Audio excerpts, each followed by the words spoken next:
What up? National Madden League Midseason Report. I'm your host, Rick B.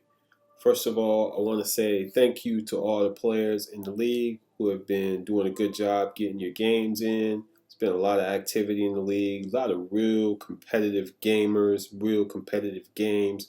I really like seeing the streams. I do the best that I can to try to get everybody on the week reports if you post your streams and your streams are saved, and I can go back and get clips. Otherwise, you can send me clips directly. Let's take a look at the power rankings. The Chiefs at the top of the league is 6-2.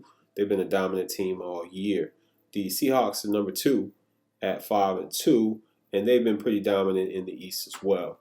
The Jets are number 3, surprisingly, at 6-2. The Dolphins are 6-2 as well. They're number 4. And the Cardinals sit at number 5 at 5-2. They've been pretty dominant in the NFC as well. The Broncos have been a huge surprise at 5-2. They are a tough team and dominating out there in the AFC.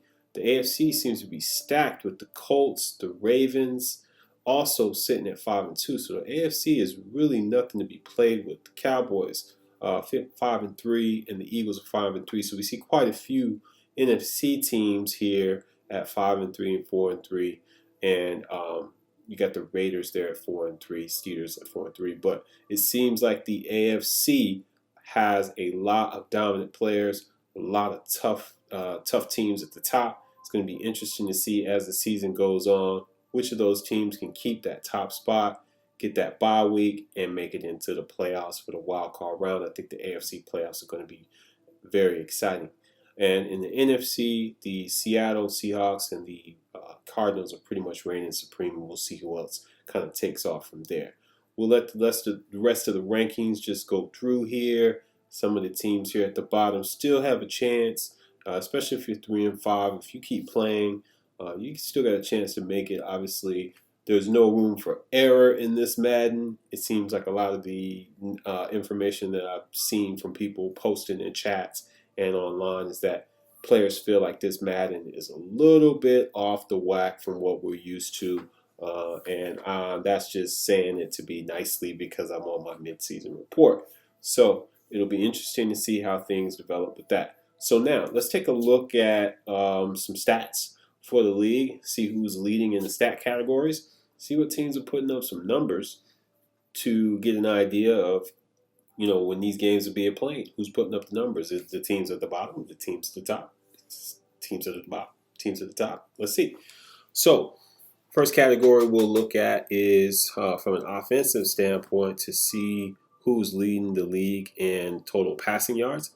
And it looks like that's the Rams. The Rams lead the league in total passing yards.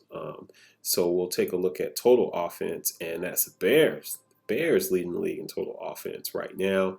Offensive yards is the Bengals. Bengals leading the league in offensive yards. And, of course, pass yards was the Rams. Rush yards, the Bengals. Again, it's pretty impressive. The Bengals leading in all those categories. Seahawks lead the league in points per game at 40. That's pretty big amount of points there. Passing touchdowns going to be the Eagles with 26. And rushing touchdowns will be the Steelers at 18. The Steelers got 18 rushing touchdowns already. That is pretty good. So, appreciate everybody getting their game in. Let's take a look at some weekly rewards that have been awarded through the season. Gosh, look at Tariq Cohen, 34 carries, 292 yards. Wow. So we take a look here and see there's some big rushing numbers from the Bengals. No wonder they're leading the league. And DeAndre Hopkins went loco for 7 receptions, 250. Oh, look at Ross. I mean, the Bengals is really putting up a lot of numbers here. And so we also have the Seahawks featuring Dorsett that week there. Wow, look at Godwin. Oh, man, 4 receptions, 303 yards. Oh, man, these are some monster numbers here being put up. Samuel, 9 receptions, 321 yards. Jeez, guys. See you guys at the next week report, which will be for week 9. Right now, the MVP race, it looks like Anthony McFarland is leading in that category. But see you at the next week's report.